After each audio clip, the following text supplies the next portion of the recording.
Growing up in a small town outside St. Louis, my life was dictated by the rhythm of our family business, a bustling bar and restaurant that drew a diverse crowd. My siblings and I learned early that managing such a place demanded not only hard work, but also a sharp sense of discretion. It was an environment where secrets thrived in plain view, a place where laughter and hushed conversations filled the air. This upbringing honed my instincts, shaping my perspective on trust and loyalty, especially within relationships. Years passed, and I forged my own path, separate from the bar, building a career and a family with Vicki, a woman who mirrored my values and possessed her own unwavering drive. We constructed a life grounded in shared moments and mutual respect. However, childhood memories, laden with stories of infidelity and hidden truths, would occasionally resurface, influencing my perception of the world and the people in it. The evening unfolded like any typical Friday night. I arrived home later than usual, only to discover Victoria hadn't yet returned. I wasn't pleased she'd gone for drinks with friends after work. But what could I do? Every marriage requires space and independence. Vicki was usually thoughtful, updating me on her whereabouts, ensuring she didn't stay out too late. Most evenings, she'd be back by 8 o'clock, well within a reasonable time frame. That afternoon, during a performance review, I received a text from Vicki. "The four of us are grabbing a drink. I'll be home late, my love." Vicki always valued her reputation. These outings occurred no more than every 3 to 4 weeks. But why did it bother me so much? That's a longer tale for another time. Simply put, I have trust issues, not just with women, but with anyone who frequents bars without their partner or travels extensively for work. Vicki did both, but the traveling was the hardest for me to cope with. You might be curious about the root of these issues and how they affect my view of Vicki. Here's a story that may offer some insight. I practically grew up in a bar. My parents owned and operated the most popular spot in our small town, just outside St. Louis, Missouri. They also ran an upscale French restaurant in the same building. People came from all around for dinner and then transitioned next door to dance the night away. I witnessed everything: the joy, the dancing, the quiet exchanges over drinks that sometimes devolved into arguments or hushed romantic whispers. My parents were strict about certain things. From a young age, they instilled in me the significance of discretion and prudence. The summer I turned 16, they decided it was time for me to learn the family business. My older brother and sister had started working there at 16 as well. By the time I began, my brother, at 21 with a degree in hotel and restaurant management, was managing the bar. My sister, almost 19, had just started college. But at 16, I wasn't allowed to work in the bar. I started waiting tables in the restaurant. I didn't enjoy it. Like most teenagers, I wanted to hang out with friends, have fun, and work as little as possible while earning good money. I dreamed of working somewhere I could flirt with attractive girls. I'd been waiting tables for about 3 weeks when things started to shift. The restaurant and bar attracted a mix of patrons, businessmen, young couples, and older folks seeking a nostalgic evening. One night, I saw something that opened my eyes. "Oh my God," I murmured, standing in the doorway connecting the restaurant and bar. My gaze flitted from table to table, absorbing scenes I'd never imagined. Women in sleek black dresses, men leaning in to share secrets. My teenage heart pounded at the almost overwhelming spectacle. I was so engrossed that my parents had to call me back to the restaurant several times. I remember one night when my sister Sarah caught me staring too intently. She approached, frowning. "Donnie, you better get back to work and ignore what you see, or you're going to get in trouble." I half smiled and said, "But little sister, that's Mrs. Horton with another man. She's not even wearing underwear. Do you think Mr. Horton knows? I can't wait to tell the guys. This is unbelievable." Sarah's eyes widened in shock as she glanced over her shoulder and muttered, "Oh, crap." Just then, I felt my father's firm hand on my shoulder. He squeezed tightly and said, "Don, come with me. Now." His voice was stern, brooking no argument. He walked through the dining room, past the waiter station, and into his office. I followed slowly, my stomach churning with nerves. When we entered, my father pointed to the chair in front of his desk. "Close the door and sit down." I did, my pulse racing. I thought, this is going to be really bad. My father's expression was unreadable. Finally, he spoke. "Don, I should have discussed this with you before you started working here, but I didn't. I had this conversation with your brother and sister, and it never gets easier." He sighed, running a hand through his hair. "Mrs. Horton is a beautiful woman, isn't she?" His question caught me off guard, and I felt my face flush. I fidgeted in my chair, uncertain how to respond. Before I could, he repeated, "Isn't she?" I nodded slightly and whispered, "Yeah." My dad leaned forward, elbows on the desk, fingers interlaced. He looked tired, his eyes weary. "Listen, Don, this business is our livelihood. It's how we support our family, keep a roof over our heads, pay for your brother's college, and we'll do the same for you and your sister, if we don't mess it up." He paused, letting the words sink in.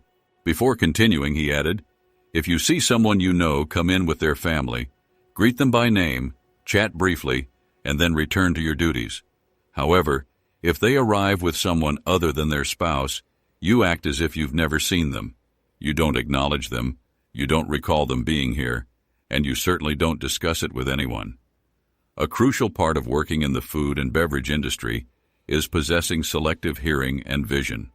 If a customer engages in questionable behavior, we overlook it and refrain from discussing it outside of this establishment.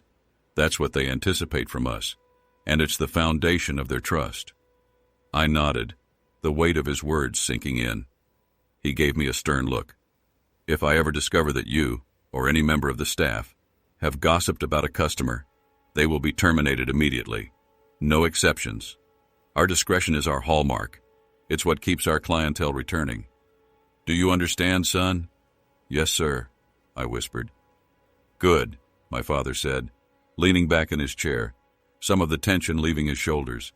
"Now get back to work, and remember what I've told you."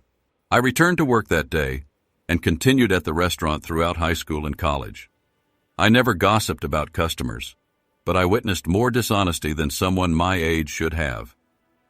As I grew older and transitioned to working in the bar, I observed groups of men or women on boys or girls' nights out. I watched married individuals engage in behaviors that wouldn't withstand the scrutiny of marital fidelity.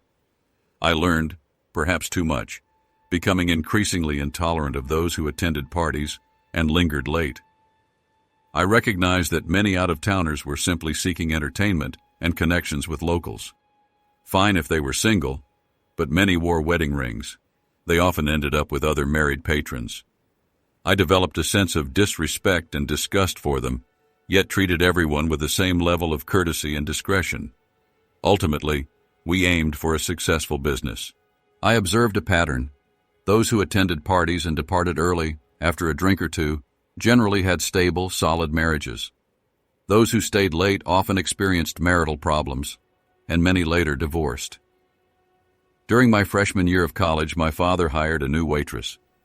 When I first saw Victoria, I was captivated. Over the next 2 years, working side by side, we fell in love. We met each other's families and relatives, talked, and discovered we were kindred spirits. We laughed at the antics and follies of the unfaithful customers we encountered.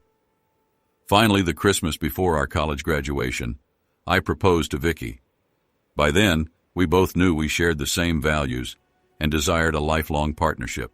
The only snag in our otherwise smooth journey to marriage was our parents' insistence on a prenuptial agreement. Vicki and I considered it unnecessary, viewing ourselves as lifelong partners. My parents owned the business, and, to my surprise, a substantial investment portfolio they wished to protect should I inherit it. To my further surprise, Vicki's parents shared similar concerns. They possessed considerable wealth and wanted Vicki's share protected in the event of a divorce. The agreement they drafted addressed these concerns. We agreed that any assets owned prior to marriage or inherited from our respective families would remain separate property in case of divorce. The agreement also covered pensions, which we would each retain individually. Only jointly acquired property after marriage would be subject to division. The agreement even addressed child care, stipulating that if we divorced with minor children, custody would be awarded to the parent who traveled less, unless that posed a risk to the children's well-being. Graduation day finally arrived.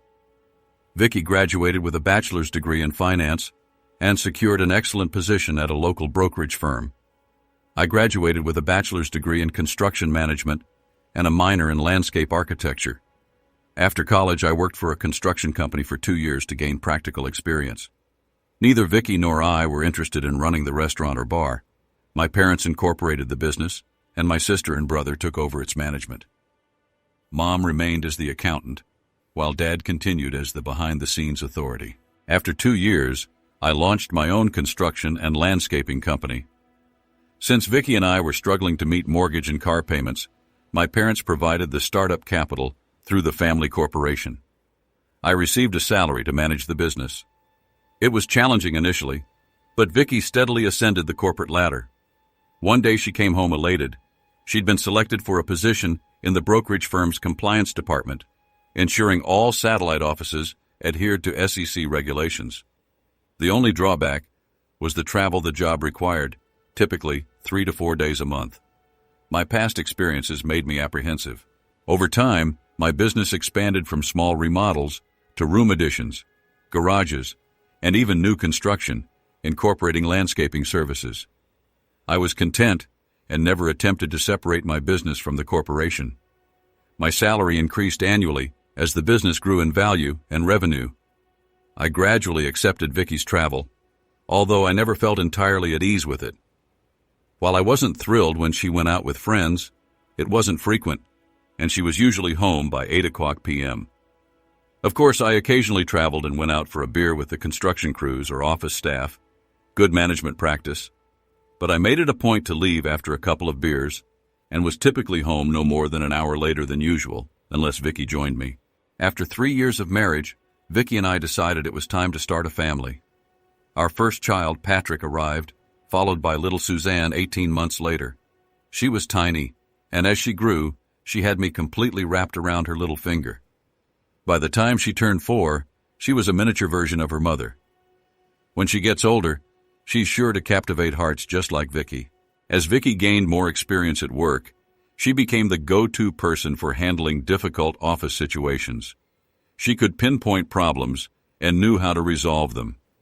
If she encountered resistance, she wasn't afraid to call out wrongdoing. If that didn't work, she'd escalate the issue to headquarters and press harder. Many office managers who crossed paths with her ended up seeking new employment. Consequently, Vicki's travel increased, sometimes requiring her to be away for up to 2 weeks a month. We both hated it. We discussed it, and she believed she was on track to lead her department within 2 years, a promotion that would eliminate the travel and bring a significant salary increase. We agreed to persevere until then. Due to the economic downturn, my small company had to accept jobs we would have previously declined. Before the housing and stock markets crashed, we'd already let go of about half our staff. We weren't in dire financial straits because we had avoided substantial loans and maintained low overhead, but we weren't as profitable as before. One small job I accepted ended up steering my marriage towards disaster. I wish I had never taken it. Maybe I'd still be happily married. Maybe not. That Thursday morning, I walked into my office wondering why I even bothered showing up. The previous night, I'd stayed late to complete all the paperwork on my desk. Vicki had been out of town all week, conducting compliance inspections, and based on our conversations, wouldn't be home until late Friday evening. I contemplated heading straight to one of our 3 job sites to spend the day working hands-on and inspecting the progress. As most know, the best way to keep employees alert and ensure quality is for the boss to be present and ready to step in. I hadn't been at my desk long when my assistant called. "Don," she said, "we have a casual environment here, and I try to treat my staff like family. Mrs. Sloan is here to discuss building a deck and landscaping her backyard. Do you have time to see her?" I thought, a nice little porch and some plants. I decided to take the meeting. A small job could still keep some of my guys employed and help support their families. When Mrs. Sloan walked in, I was stunned. I could barely speak. She bore such a striking resemblance to Mrs. Horton, the first woman I'd ever been infatuated with, that it caught me completely off guard. I finally composed myself, stood up, and greeted her. "Mrs. Sloan, nice to meet you. I'm Don Patterson." She said, "You're here to build porches." "That's right," I replied. "Please have a seat so we can discuss your plans." "I apologize, but you remind me of someone I knew when I was younger." It's like she just walked into the room. "Please forgive me." Jasmine laughed, a light and familiar sound. "Don, it's me, Jasmine. Jasmine Horton." She must have noticed my confusion because she added, "You know, Danita and Alfred Horton's daughter? We used to come to your family's restaurant all the time." I blinked in surprise. "Oh my God, I'm so sorry. You were younger back then, and you've changed so much." Jasmine's laugh tinkled again. "Well, I guess we've all changed. I was only 10 when my parents divorced, and after that, Mom and I couldn't afford to visit your place anymore." With a sigh, Jasmine continued, "Anyway, my husband and I just bought a house near where we used to live. He said we could build a porch and maybe add a jacuzzi if the price is right. We'd like to move forward. When I heard you had a construction business, I wanted to ask you first, before anyone else." We spent the remainder of the morning reminiscing and discussing her and her husband Stephen's plans. Once we had a rough outline of what they wanted, I told her I'd need to visit the property and take measurements to provide an accurate quote. She replied, "No problem, Don. I'm free all day, so just let me know when you'd like to come over." I said, "How about I come by at 1 o'clock this afternoon? I need to check in at my job sites and grab some lunch first, but then I'll have the rest of the day to take measurements and prepare an estimate. Does that work for you?" Jasmine left, and I stepped out of my office to inform my secretary, Laura. "I'll be out for the rest of the day. I'm heading to the job sites, grabbing lunch, and then going to Mrs. Sloan's to assess her project. Lock up when you leave and call my cell if you need anything." Everything was progressing smoothly at work, but I ended up staying longer than anticipated to meet with a property owner, making me late for lunch. I arrived at the Sloan's residence around 1:30. Jasmine greeted me at the door, and the first thing I did was apologize for my tardiness. "Mrs. Sloan, I apologize for being late. I met with a property owner and waited for him. I tried calling but only reached your answering machine." Jasmine laughed softly. "I told you to just call me Jasmine. Sorry I missed your call earlier. I was cleaning the pool when I got home and left my cordless phone inside. But no worries, you're here now. Would you like something to drink, or should we head out to look at the yard?" I smiled and shook my head. "I'm fine, Jasmine. Let's just go check out your backyard."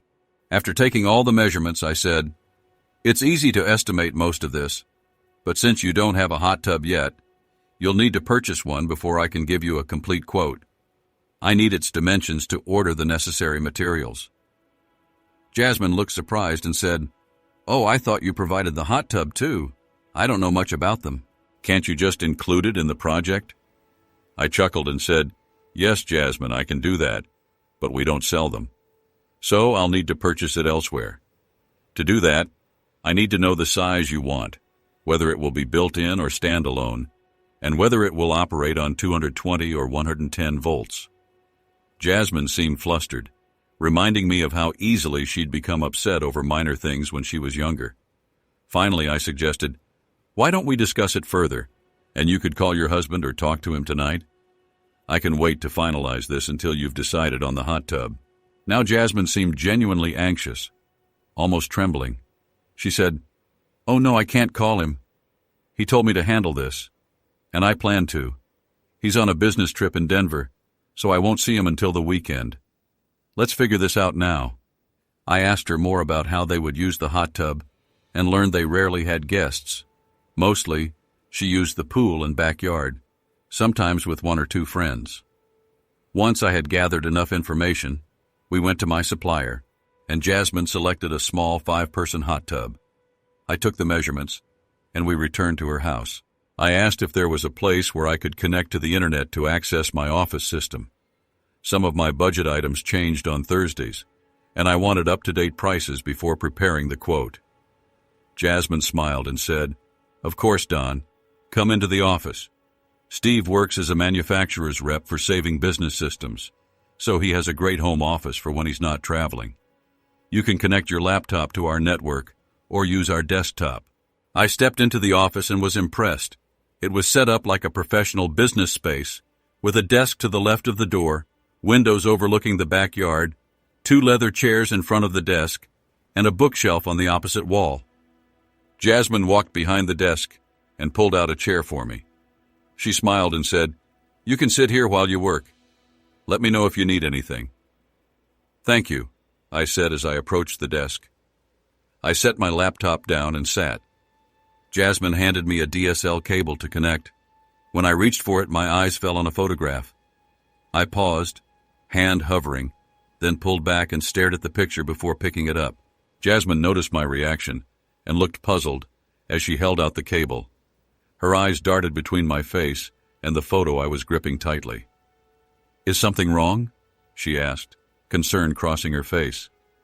"That's my husband, my pride and joy. I keep telling him to replace that picture with one of him and me, but he won't. I'm tired of seeing his ex-girlfriend every time I use the desk.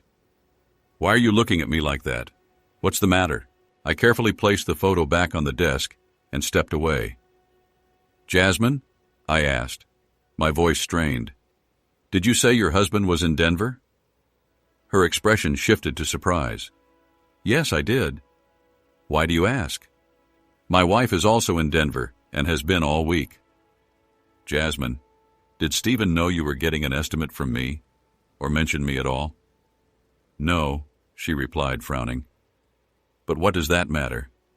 He just told me to get a quote for the deck and hot tub, as long as it didn't exceed $20,000. Why are you asking?" I took a deep breath, meeting her eyes. "Jasmine, the woman in this photo with Steve is my wife." Jasmine's eyes widened as she processed the information. "Wow, that's strange. So you married Steve's ex-girlfriend?" "We've only been married for 18 months. When did you get married?" A knot formed in my stomach as I looked at Jasmine. "Vicki and I have been married for 9 years. This photo can't be more than 2 years old. I recognized the necklace I bought her for Christmas just over 2 years ago. She also bought that outfit specifically for our summer vacation the following year." Jasmine hesitated, then said, "If what you're suggesting is true, Don, I'm so sorry. But why does her being in Denver worry you?" "Jasmine," I continued, "you mentioned you've been married for 18 months. Based on what Vicki's wearing in that photo, I think it was taken right around when you and Steve got married. When did he frame it, and what did he tell you about it?"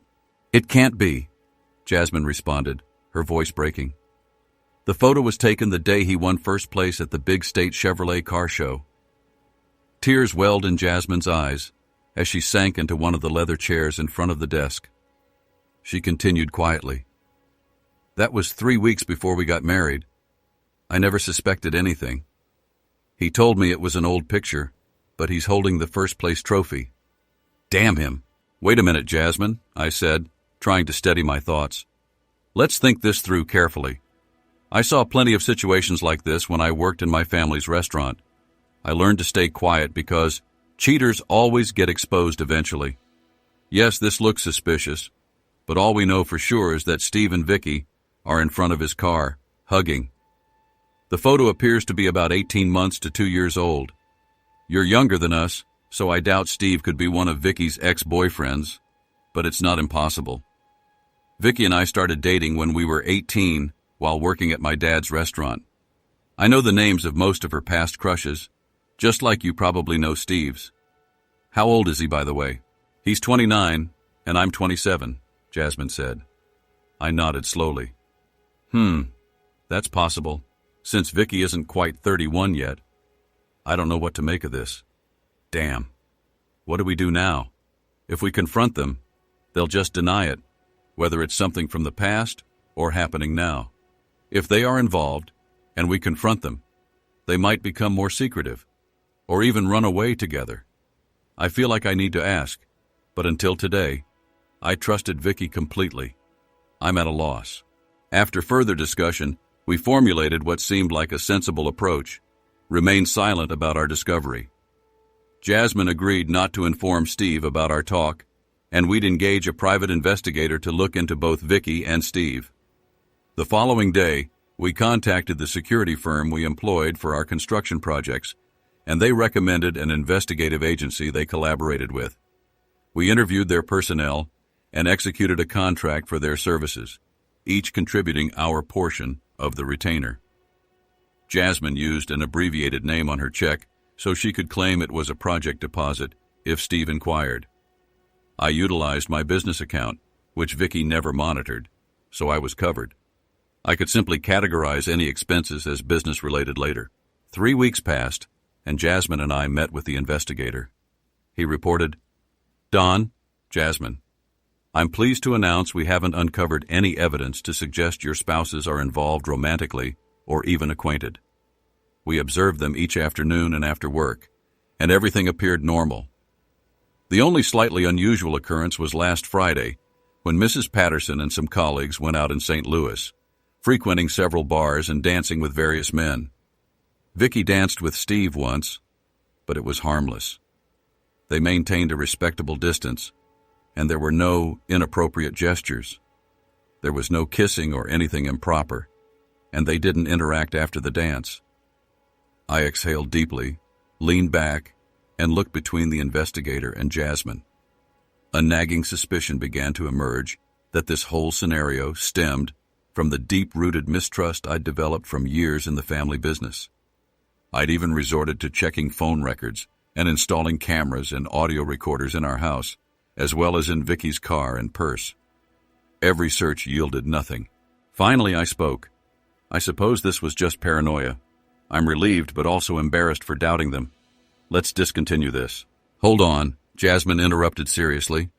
"Didn't you say Steve is traveling to San Antonio next week?" She paused, as if connecting the dots. "Yes, but why is that relevant?" I leaned forward, a renewed sense of urgency rising. "We won't need surveillance next week, will we?" "That's precisely when we should be watching," I replied. Vicki mentioned a compliance audit next week. I can't recall the exact location, but I believe she said Austin. Depending on their itineraries, they could be within an hour of each other. We've already verified there's nothing suspicious happening locally, so let's concentrate on monitoring this trip. If nothing surfaces, I'll concede it was all in my head. It stood to reason that if they were simply old acquaintances, she might have posed for a picture with his award. Throughout the investigation and the lingering uncertainty, Jasmine and I observed no changes in Vicki's or Steve's treatment of us. Their behavior remained consistent. I reflected extensively, but couldn't pinpoint any shifts in Vicki's actions or demeanor since we began dating, or even during the initial years of our marriage. She treated me as if I were the only man in her life. She still initiated intimacy, responded warmly, and remained as affectionate and attentive as ever. The Friday before Vicki's trip, we went on a date. Later, as we lay in bed, I turned to her and asked, "Remember working at my dad's restaurant and laughing at all the cheaters and the absurd things they did?" I thought I detected a momentary tension in her body, but it was fleeting.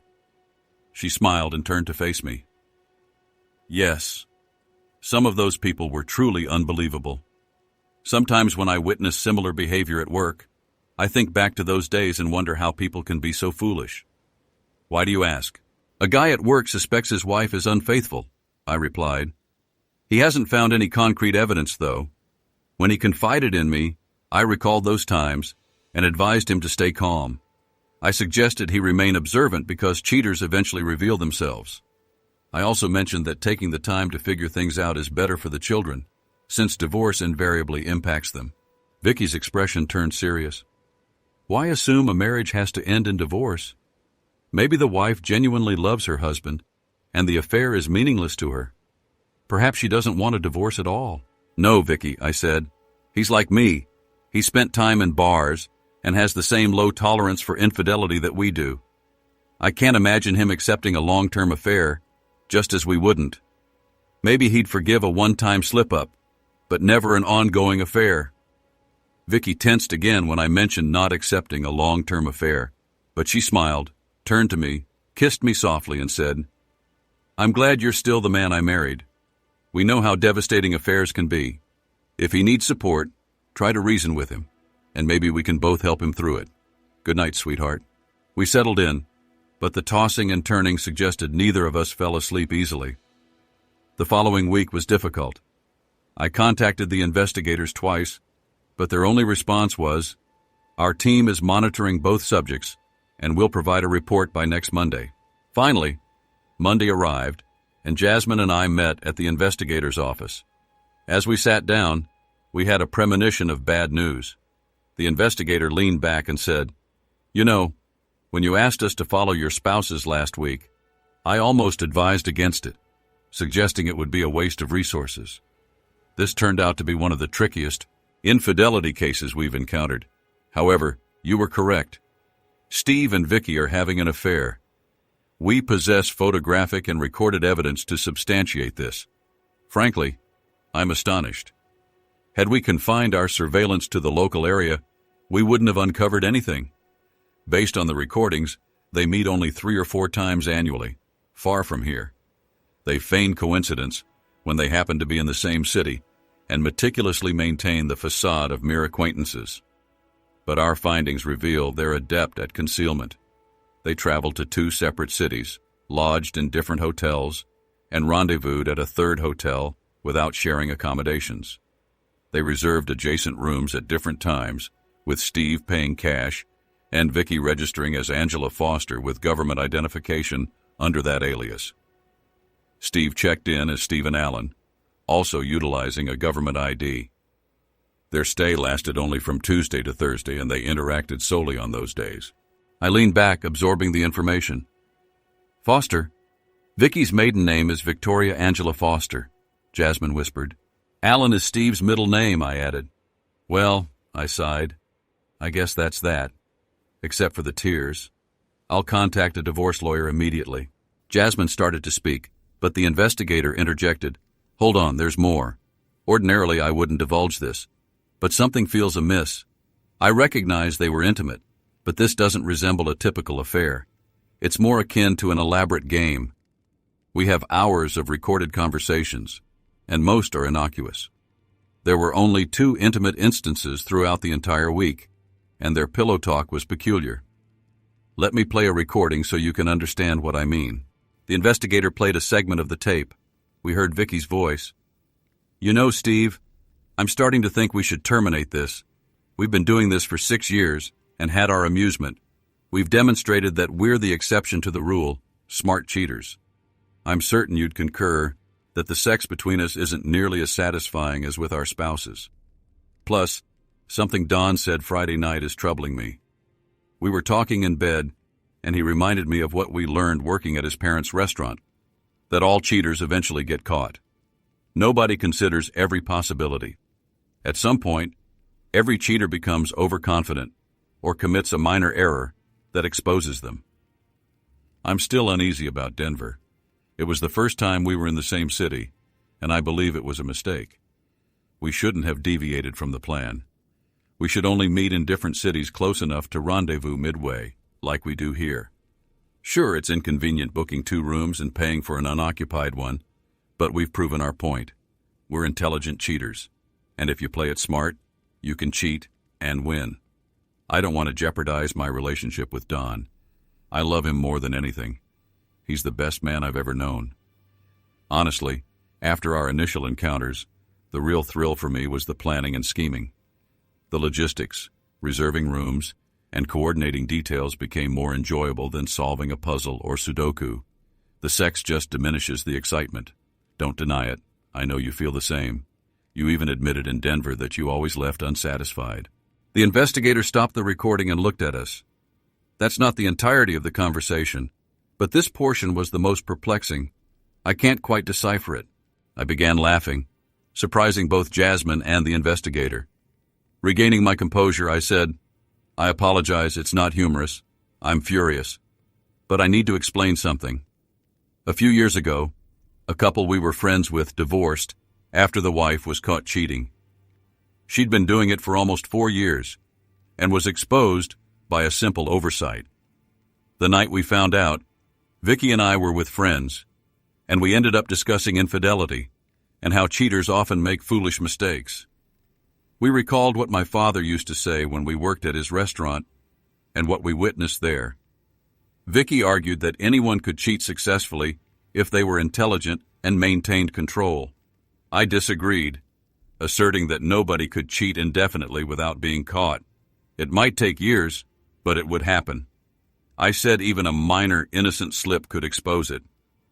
We both held our ground, but for weeks afterward, Vicki would mention smart cheaters winning. I believe her affair with Steve commenced around that argument. Vicki has always prided herself on her intellect, and I think I inadvertently provoked her. She wanted to prove she could do it and get away with it. She probably could have if she had stopped sooner, but now, no, she won't get away with it. Jasmine and I were now awaiting a consultation with a divorce attorney. Since sharing the investigator's cost had been effective, we decided to share the legal fees as well. When we were ushered into the office, the lawyer appeared surprised. "Mr. Patterson? And is this Mrs. Patterson?" I smirked. "No, sir. I'm Don Patterson, and this is Jasmine Sloan. We discovered our spouses were cheating on us, so we split the cost of the investigator. Now we're hoping to share your fee as well." Attorney George Spaulding smiled and gestured for us to be seated. "Of course. Let's see if we can arrange something. Please, have a seat." I handed him a copy of the investigator's report and the photographs. Before he could examine them, I said, "I don't anticipate my case being overly complicated. I've also compiled a list of everything Vicki and I own, detailing how and when it was acquired. Here's a copy of our prenuptial agreement, which outlines property division and child custody arrangements. All I want is a divorce on grounds of infidelity and a settlement in accordance with the agreement. Jasmine's case might be more intricate." I sat back and waited as he reviewed the documents. After finishing my paperwork, Jasmine provided hers. Hers, which was similar, except she lacked a prenuptial agreement. The lawyer outlined the divorce process, timelines, and his fees. He also discussed what Jasmine might want from her divorce. Finally, he concluded, "I think that's sufficient for now. I'll review everything, including the investigator's report. If I have any questions, I'll reach out. Otherwise, I'll prepare the documents and proceed. Would you prefer I serve the papers directly or contact you first?" Jasmine and I agreed we wanted a call when the documents were ready for service. We left the attorney's office and returned to our routines, agreeing to stay in contact. 2 days later, George Spaulding called. After some pleasantries, George said, "Don, I've reviewed everything you provided, and I must say, this is the strangest case I've encountered. I even had 2 partners examine it, and they concur. Yes, there was infidelity, but it's evident your wife loves you. Honestly, it doesn't even resemble a traditional affair. It feels more like a game where they had to incorporate sex to participate. Don, are you certain you want to proceed with this? You described an almost perfect marriage. No arguments, a comfortable lifestyle, mutual love and respect. If you don't mind me saying, it's almost as if you were part of this game too. Now the only remaining option is divorce. Could you perhaps talk to Vicki and reconcile? You know, she told Steve they needed to end it, and that it was just a game for her." I paused, reflecting before answering. "No, George. I've wrestled with that question extensively. At one point I considered moving on if it had been merely a game without sex, just an emotional or pretend affair. I might have been able to overlook it. Maybe Vicki was resentful that I mocked her belief that she could cheat intelligently and not get caught. She couldn't let go of my statement that all cheaters are eventually exposed. If she had simply crossed the line emotionally and not slept with Steve, I might have looked past it. But it's been 6 years.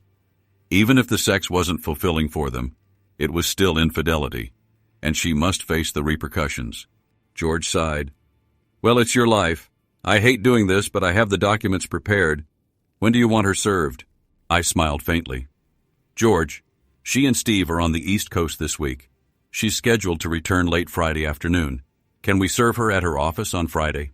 Her flight lands around noon, so she should be back by 3:30 or 4 o'clock. I'd like her served then, along with the recording. It's the clip where she talks to Steve about breaking things off. You're welcome to listen, but at the end, I say they lost. Like I said, cheaters always get caught. On Friday morning, I gathered my team in the office before they left for their work sites. I informed them that Vicki and I were divorcing and explained the reasons. I instructed them not to take any orders from her or disclose any details about the business or my personal life. Once they left, my secretary, Laura, remained. "Oh, Don, I'm so sorry," she said. "I can't believe Vicki would do this. I remember how much she despised cheaters." Laura gave a sad chuckle. Some of the things she said when we'd see someone we knew behaving that way, I never would have guessed. At 4:10 that afternoon, George called to confirm the documents had been served. By 4:30, the call I had been dreading arrived. Vicki's name flashed on the caller ID. I answered, "Hello, Vicki." I heard her crying. Then her voice, shaky and broken, said, "Don, can't we stop this? You know I love you with all my heart. I see now how foolish I was. But you made me so angry that night with your arrogant lecture about how smart cheaters never get away with it. For the first year, it was just planning and meeting to prove we could. I know you heard me tell Steve I didn't love him and that the sex wasn't even good. We were going to stop. Please don't do this. I still can't believe you found out after all these years. I need to know how you did it. Vicki, this isn't on me. You did this," I said, my voice steady now. "I have to end it. I thought we were on the same page about cheating. I thought we agreed it was unacceptable and that cheaters would always face consequences. I can't comprehend how you justified this to yourself." I decided to reveal how I discovered her affair. "Vicki," I began, "I wasn't going to tell you this, but now I think I should. You were right. Going to Denver was a mistake. The Thursday before you returned, Jasmine Sloan visited the office to discuss building a deck and landscaping her yard. She let me use Steve's office, and while I was there, I saw a picture of you with him and his trophy from the State Classic Chevrolet show. Jasmine mentioned you were one of Steve's old girlfriends. At first, I almost believed her, until I noticed that in the photo, you looked exactly as you do now, not years ago, and you were wearing the jewelry and clothes I bought for you about 2 years ago. I almost dismissed my doubts, thinking maybe you dated him before we met and had just run into him at the car show." I continued. "But then, after further conversations with Jasmine, I discovered that you and Steve were both in Denver that week. We hired an investigator and tracked you for a month. Other than one dance at a party with your friends, there was no contact between you two. We were about to dismiss everything, thinking the photo was just a coincidence. But by then, Jasmine and I were already sharing a lot of details. I remembered her mentioning that Steve would be in San Antonio the same weekend you said you'd be in Austin, so we decided to continue surveillance. If we hadn't found anything, we would have let it go. But we did find something, didn't we?" I heard Vicki's quiet sobs before she finally spoke. "Don, I love you so much. I don't want to lose you. Can you forgive me? Just this once?" I sighed heavily. "No, I can't. Not now. Maybe if it hadn't gone so far, but I can't overcome the fact that you slept with him and the duration of the affair." "Don, don't you see?" Vicki pleaded. "It wasn't serious. It was like a game. We only had sex because we were away and both wanted an outlet. We used each other to relieve frustration. We never professed love for each other. It was just about the game and finding some relief. Vicki, that doesn't matter. What matters is that you did it. You planned it, met up with Steve, and made a fool of me. I'm sure it began at one of those parties, didn't it?" Vicki sobbed deeply. "Yes, it did. We were chatting when he invited me to dance. The girls and I had been discussing a couple we knew who were having an affair and got caught. I mentioned that there's no such thing as a smart cheater. While we were dancing, I told Steve about that, and he said, 'I bet we could disprove that. I travel frequently. If I found someone who did too, we could meet far from home and never get caught.' We danced some more, and then we decided to test it. He was a manufacturer's rep. I was conducting compliance reviews. We realized we'd be in the same location in a few weeks and planned to meet. We developed a secret, non-committal arrangement."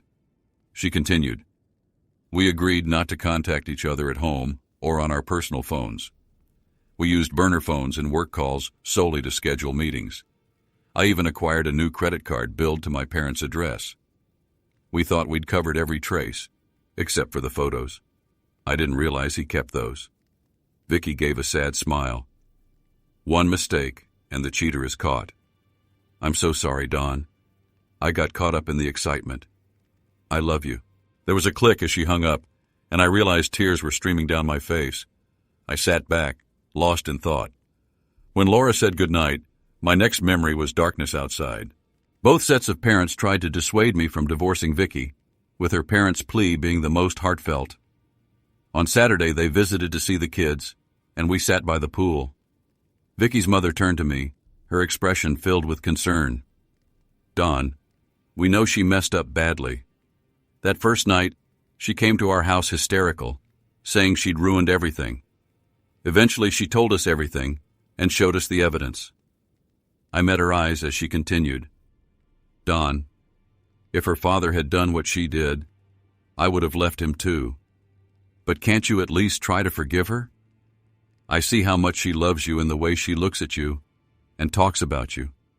Her problem is always needing to prove she's the smartest. Did you ever consider that maybe you pushed her into this? She told me about the argument you two had before she decided to prove she could have an affair without getting caught. I took a deep breath and responded, Yes, Mona, I have considered my role in all of this.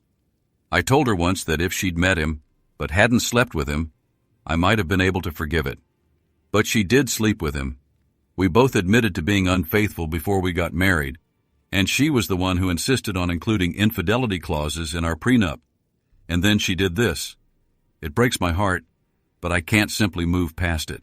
The divorce was finalized, and I felt relieved we had a prenup. We divided our investments and the house, which I retained by allowing Vicki to take her share from our investments. My business was safeguarded, as it was family-owned, so Vicki received nothing from it. Despite everything, I remained civil to Vicki and never restricted her access to the kids, though the trust between us was irreparably damaged. One evening I took the kids out to dinner when I noticed Jasmine walking in, looking hesitant. The hostess approached her, and I stood up to meet them. Jasmine, great to see you, I said with a smile. If you're alone, why not join us? It's just me and the kids. She smiled, a hint of relief on her face, and hugged me, giving me a quick kiss on the cheek. Thank you. I'd love to. It's been a bit lonely. I introduced her to my children, and shortly after, my father came over with a curious look. Don, who's this lovely lady? He asked. Dad, this is Jasmine Sloan. Her husband's family used to visit when I was a kid, I replied. Mr. Patterson's face brightened with recognition. Ah, I remember now. You look so much like your mother. How are your parents doing? They're doing well. Dad moved to Kansas City after the divorce, and I visit Mom a couple of times a month, Jasmine said. Good to hear, my father said warmly. Hope to see you around more often. After ordering, I apologized. Sorry for not staying in touch. Summer is my busiest time, but that's just an excuse. I'm sorry. Don't worry, Jasmine said. I didn't call either. I'm here to celebrate. Steve finally agreed to the divorce. We sold the house and split everything, though he fought child support since he didn't want me working. I won. I'm renting a small place for now, but once I get a job, I'll find something better. The kids grew restless, and Jasmine and I ordered another bottle of wine. Eventually, I said, I should get these kids home before they get us kicked out. It's been great talking. Maybe we can do this again. I'd like that, Jasmine said with a smile. The waitress informed us the bill was already paid. That old man, I laughed. He's trying to set us up. I left a tip, stood up and said, Kids, say goodnight to your grandparents. I helped Jasmine up and offered my hand. May I escort you to your car? Of course, she said, taking my hand. As we walked, I said, I don't want this night to end. Before you came, I was just looking forward to relaxing by the pool with the kids. Jasmine smiled. Me too, except I don't have a pool or kids. It's still early, I said, glancing at her. Would you like to come by after I put them to bed? She nodded with a warm smile. I'd love that. Later, once the kids were asleep, I stocked the mini fridge by the pool with drinks and settled down with a Pepsi. Jasmine joined me and took one for herself. I gazed at the pool, exhaled deeply, and turned to her. You know, I think your mom might have played a role in my divorce. I paused. Sorry, I shouldn't have said that. I was just thinking. Jasmine sat looking at me in shock, a tear forming in her eye. I struggled up from my chair and sat on the edge of hers. I wiped the tear from her eye and said, "Let me tell you how foolish I was. When I was 16, I had only been working at the restaurant for a few weeks when your mother came in with a man I didn't recognize. They had dinner and then went to the bar to drink and dance. I always thought your mom was the most beautiful woman in the world. Until I met you, anyway. I couldn't stop staring at her. My father not only caught me staring but also overheard me saying I would tell my friends about what I saw at school on Monday." I paused, sighing. I still remember the reprimand and lecture I received that night in his office. That talk shaped my thoughts on marital fidelity to this day. You know, later, when Vicki started working with us, she received the same lecture. We often shared stories about what we witnessed at the restaurant and thought we were on the same page with my father's views. Maybe I was too strict about fidelity for my own good. That night with your mother set me on the rigid path I followed throughout this entire ordeal. I'm sorry. And before you ask, no, none of my family or staff ever told anyone about your mother. I don't know who did, but your parents didn't divorce until almost a year later. As far as I know, that was the only time she and her companion were at the restaurant." Jasmine looked at me and said, "Well, maybe some good came from all this, or maybe not, depending on how you see it. She married that man, and they stayed together until he died in a car accident a few years ago. I think she may have cheated on him too. I've always heard that once a cheater, always a cheater." Once I was sure Jasmine had calmed down, we shifted to lighter topics. I learned she had a degree in accounting and had worked in the field for some time. I smiled, remembering how my mother used to complain about wanting more rest but couldn't, as she managed the books for the bar and restaurant and supervised the waitstaff. I considered that hiring a nanny for Laura might be a good idea. The following Wednesday, I had just arrived home from work and was drinking a glass of water when I heard a knock at the door. I opened it and was surprised when Jasmine, crying, threw herself into my arms and tried to kiss me through her tears. "Thank you. Oh, thank you. Your parents called and offered me a job. I went for an interview and test, and they hired me. I start tomorrow, and they're paying me more than I expected." She began crying again, and I held her close, stroking her hair. Over the next few months, Jasmine and I grew even closer. I began taking the kids out to dinner several nights a week and timed our visits so Jasmine could join us when she was free. When Christmas arrived, Jasmine was invited to dinner at the Pattersons. Together, we helped prepare the New Year's party at the bar. My father and siblings jokingly complained about how we were always hugging and kissing whenever they looked for us. By then, we were an established couple. Invitations to one of us naturally included the other. Valentine's Day arrived, another busy night for the restaurant and bar, so Jasmine and I were working. After most of the customers had left, I walked into the dining area and said, "Jasmine, could you come to the bar for a moment? The band is on a break, and I need help with something on stage." Jasmine smiled. Sure, I needed a break anyway. Once on stage, I asked her to hold the microphone stand as I knelt down. I tugged on its base and said, "Hey, can we get a light over here?" Jasmine glanced around for a light source, and one of the spotlights shone on us. I said, "Jasmine." The microphone picked up my voice and echoed through the room. Jasmine looked down and saw me holding out a small black box. At first she thought it was part of the mic stand. The bright light made it difficult to see, so she reached for it, confused. I spoke again. "Jasmine, I'm down here at your feet, asking you, will you marry me? You brought light back into my life, and I'm only happy when I'm with you." As her fingers touched the box, she realized what I was saying. She opened it and found a beautiful ring inside.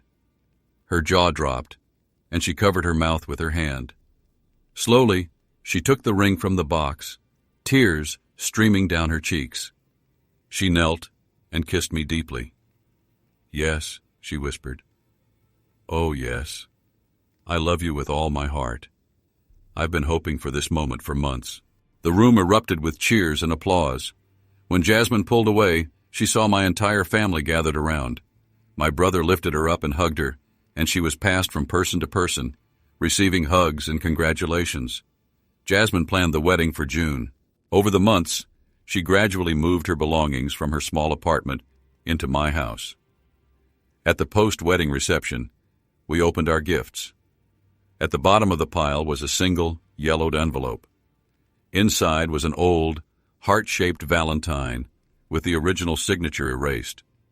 On the valentine were written these words: "I received this valentine from the only man I've ever loved on our first Valentine's Day. I kept it safe all these years. It feels right to pass it on to you now, as a symbol of my heart moving from me to you. May your life be filled with love and care for one another. May you never break each other's hearts or let pride come between you. Congratulations. Wishing you both a lifetime of happiness. With all my love, Victoria."